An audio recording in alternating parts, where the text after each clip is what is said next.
O vídeo já vai começar, mas antes, não se esqueça de se inscrever e ativar as notificações.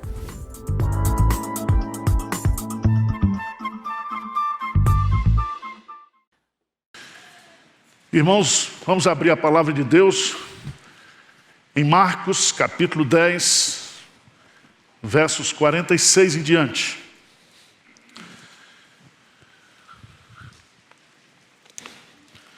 Texto bastante conhecido.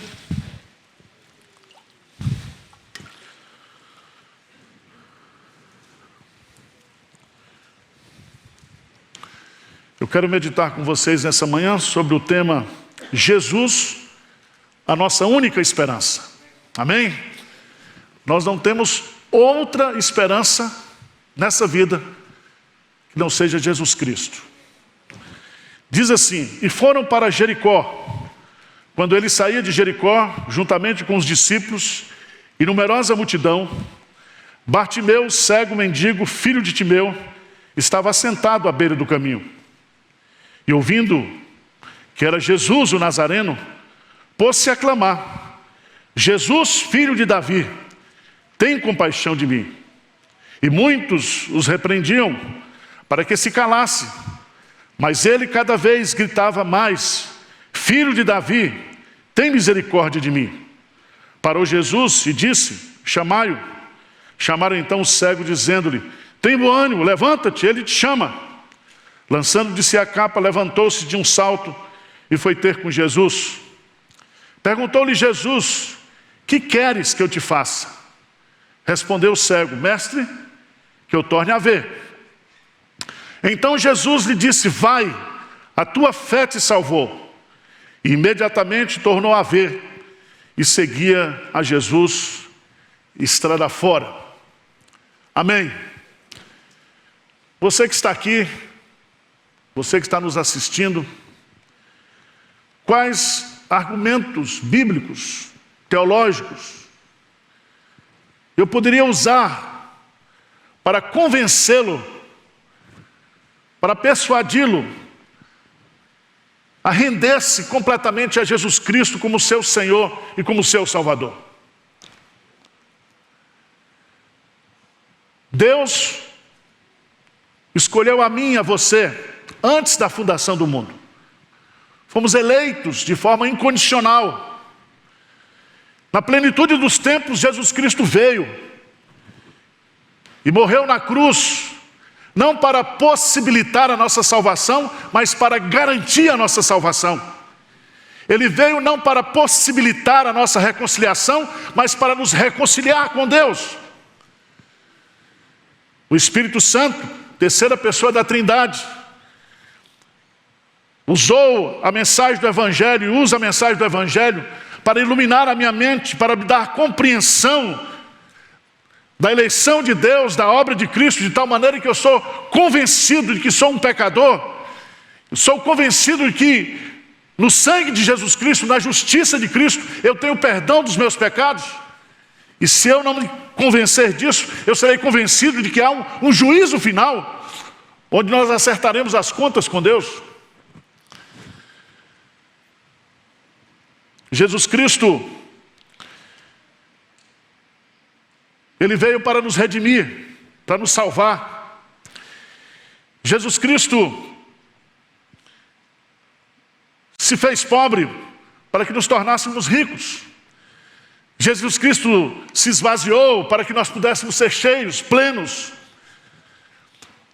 Jesus Cristo, Ele é o pão que alimenta a nossa vida. Ele é a água que mata a nossa sede espiritual. Nele está a vida eterna. E sem Ele, nós estamos perdidos. Ele é a luz para aqueles que estão em trevas. Ele é a ressurreição e a vida para aqueles que estão mortos espiritualmente. Quais são os argumentos que você poderia ouvir à luz da palavra de Deus, que convenceria você, que faria com que você se rendesse a Jesus Cristo nesta manhã, dizendo: Jesus, eu quero que o Senhor seja o meu Senhor, o meu Redentor, eu quero me render completamente a Ti. E esse texto vai nos ensinar que Jesus Cristo, Ele é a nossa única esperança. E não somos nós que vamos atrás de Jesus Cristo, mas é Jesus Cristo que está atrás de nós. Porque o Filho do Homem veio buscar e salvar o que se havia perdido. E é nesse contexto, Jesus Cristo indo na sua última semana de ministério, subindo para Jerusalém, passa em Jericó.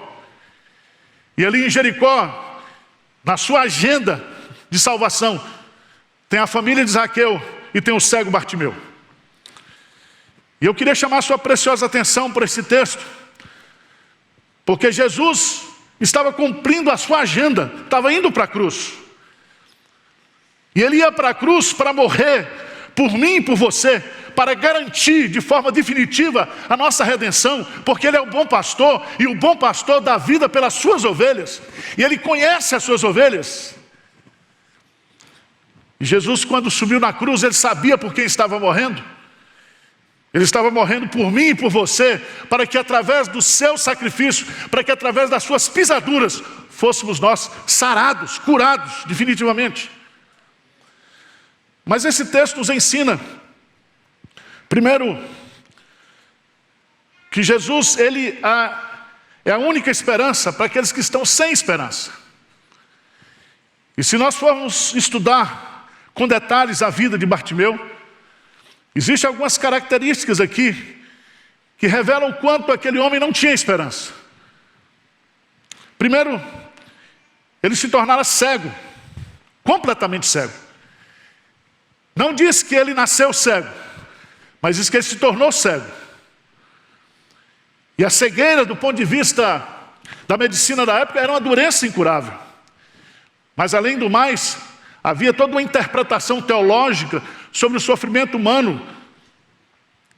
Os discípulos, ao ver um cego de nascença, perguntam para Jesus: quem pecou?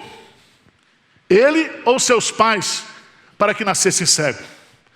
Então, a cegueira era vista como uma maldição, como um karma de vidas anteriores. Mas esse homem, além de cego, de se tornar cego, diz que ele morava na cidade de Jericó. E todos nós conhecemos a história bíblica, e todos nós conhecemos que a primeira cidade a ser conquistada por Josué foi a cidade de Jericó, a cidade fortaleza. E Deus estabelece ali que qualquer pessoa que fosse reconstruir de novo aquela cidade seria amaldiçoado por Deus. Então havia um estigma regional. Ele não somente se sentia amaldiçoado porque estava cego, mas também por morar numa cidade amaldiçoada por Deus. Ele é um morador de rua. A única coisa que ele tinha era uma capa que ele se cobria para dormir.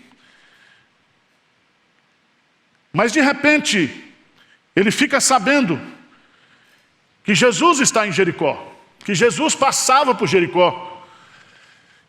Depois de pousar na casa de Zaqueu, depois de salvar a família de Zaqueu, diz o texto que quando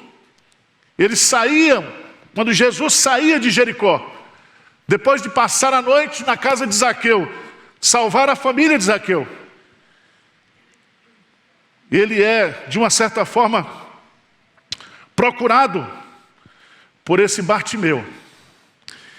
E diz no versículo 47, veja aí, diz assim: e ouvindo que era Jesus o Nazareno, pôs-se a clamar: Jesus, filho de Davi, tem compaixão de mim. Veja, irmãos, que naquele momento em que ele soube que Jesus passava por Jericó, ele toma a iniciativa de clamar por Jesus, porque ele sabia que só Jesus o Nazareno, só Jesus o filho de Davi poderia resolver o seu problema. E eu quero dizer para você, em nome de Jesus nesta manhã, que fora de Jesus não há esperança nem para mim nem para você, que Jesus é a nossa única esperança. Só Ele pode nos curar, só Ele pode nos salvar, só Ele pode nos restaurar, só Ele pode nos colocar em comunhão com Deus, só Ele pode nos dar a vida eterna. Só Ele. E se você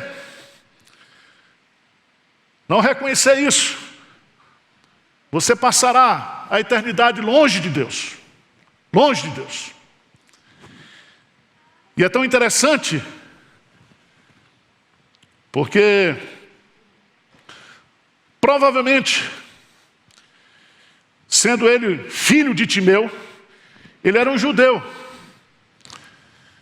Um judeu. E quando o evangelista Mateus vai escrever, ou escreveu o seu evangelho, tentando alcançar a mentalidade judaica. E eu queria que você fosse lá, para Mateus capítulo 1. E é tão interessante porque Mateus, ele quer mostrar para os seus leitores, para mim e para você, que Jesus Cristo veio não apenas para ser o Messias de Israel, mas para ser o Messias de todas as nações.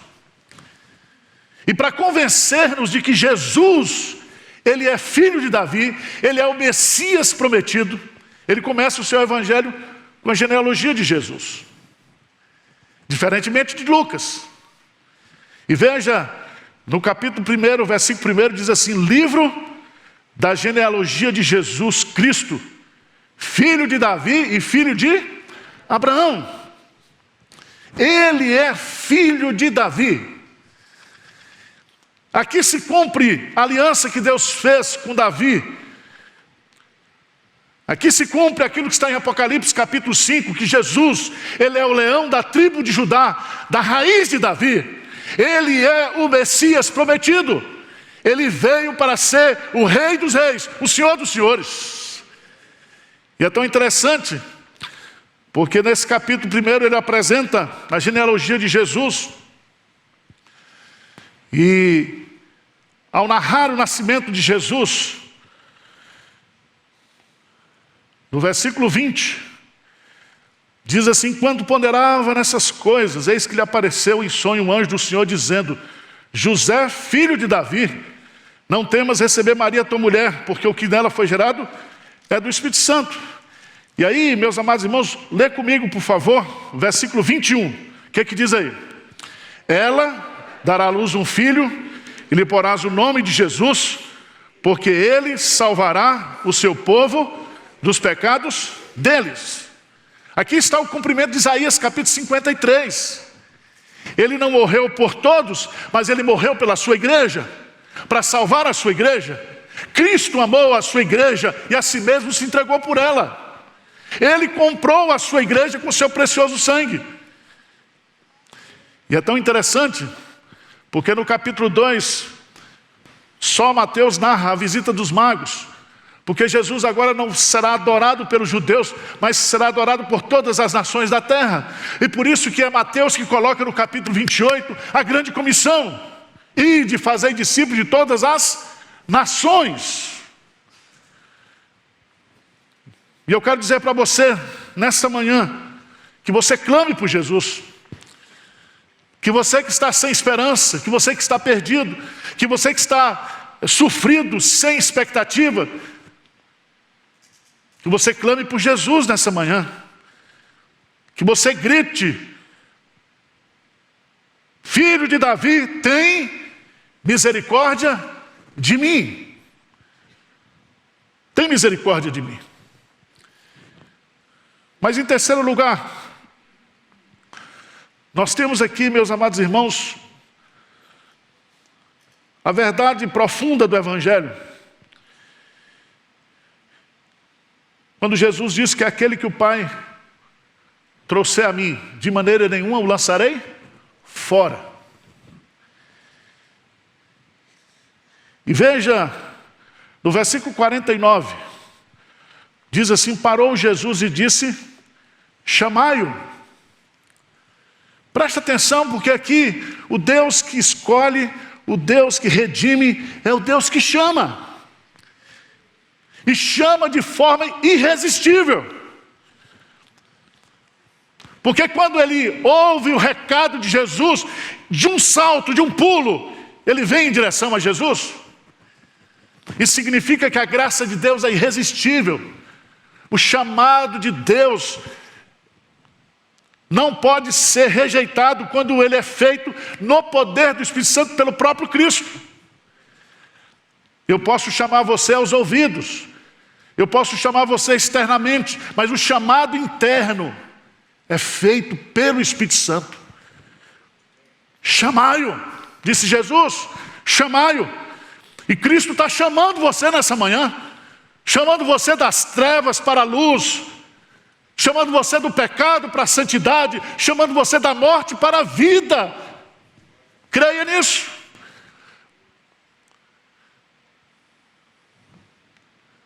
E é tão interessante o texto, porque esse homem, ele é chamado, como Zaqueu foi chamado. Zaqueu estava em cima de uma árvore e Jesus então se dirige a ele. Zaqueu, desce depressa, porque hoje me convém ficar na sua casa. Irmãos, a coisa mais linda do Evangelho é que a salvação é obra de Deus. A salvação é pela graça de Deus. É Ele que nos salva, só nele há salvação, só nele há redenção. A salvação procede de Deus. Ele é o autor da salvação. Esta é a grande mensagem do Evangelho. Não sou eu que me salvo, não sou eu que me torno cristão, não sou eu que vou a Cristo, mas Ele me chama, me chama. E Ele diz: terei misericórdia de quem eu quiser ter misericórdia. E Ele, imediatamente, diz o versículo 50, lançando-se de si a capa, levantou-se de um salto e foi ter com Jesus. Louvado seja Deus. Presta atenção que o Espírito Santo chama você nesta manhã. Você que tem ouvido tantos sermões, tantas mensagens. Você que gosta de ouvir, de assistir vídeos de pregação. O Evangelho, ele é pregado não para ser admirado, ele é pregado para produzir transformação. Porque nele se revela a justiça de Deus para todo aquele que nele crê. O Evangelho é o poder de Deus, um poder que transforma, um poder que liberta. E essa libertação se dá através da pessoa e da obra de Jesus Cristo.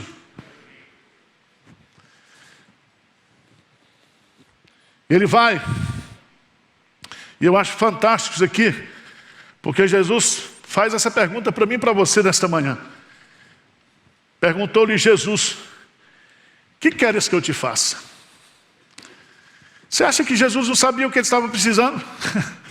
Você acha que Jesus não conhecia a vida de Zaqueu? Não conhecia a vida de Bartimeu? Você acha que Jesus não conhece a sua vida? Se você existe, se você foi escolhido por Deus, se você foi eleito por Deus, se você foi pensado por Deus, antes que todas as coisas existissem, você já está no projeto de Deus, você é um projeto de Deus. Deus sabe tudo sobre a minha vida, sobre a sua vida. Nós fomos criados por Ele para a glória dEle, para a glória dEle. O nosso propósito de vida é glorificar a Deus e gozá-lo para sempre.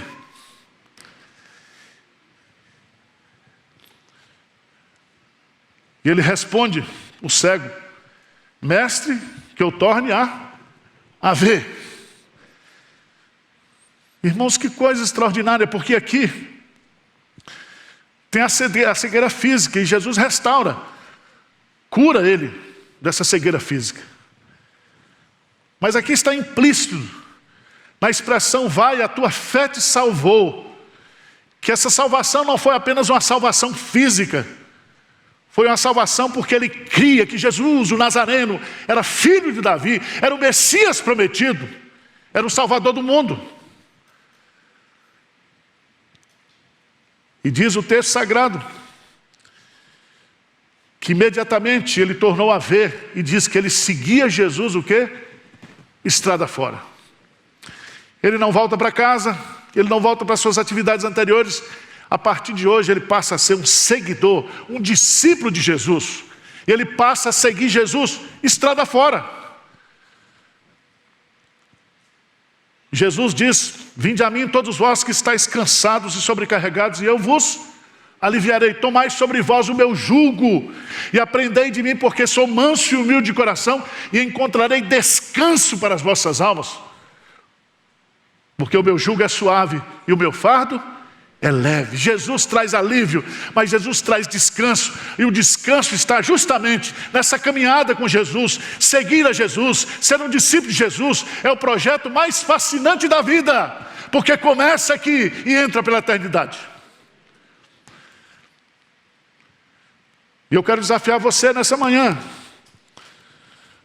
O que você precisa ouvir para que você se renda ao Senhor e Salvador Jesus Cristo?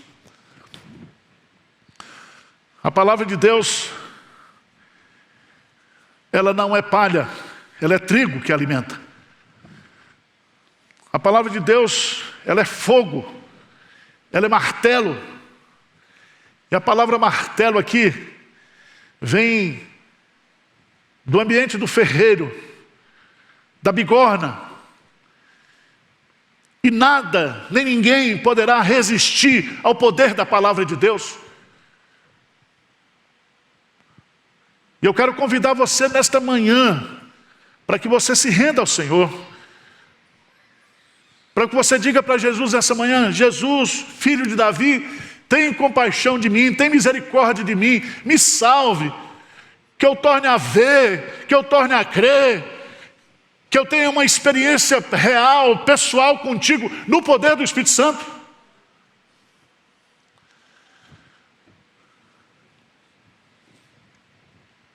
Eu queria chamar a sua preciosa atenção. Por favor, vamos lá para a primeira carta de João, capítulo 5. Vamos ficar de pé. 1 João, capítulo 5. Versos 11 e 12.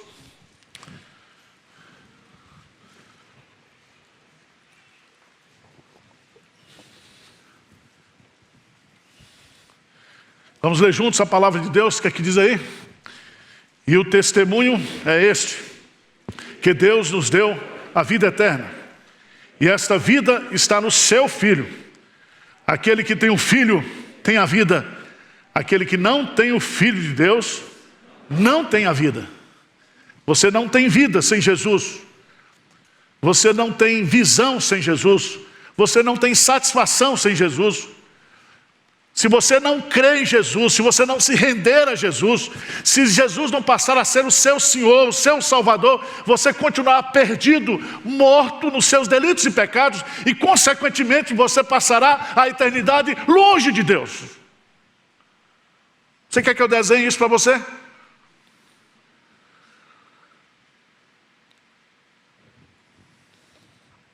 Aquele que tem um filho tem a vida. Aquele que não tem o Filho de Deus não tem a vida. Senhor Deus, nós estamos diante do Senhor nesse momento tão solene, Pai, em que está em risco aqui a minha eternidade, a minha vida após a morte.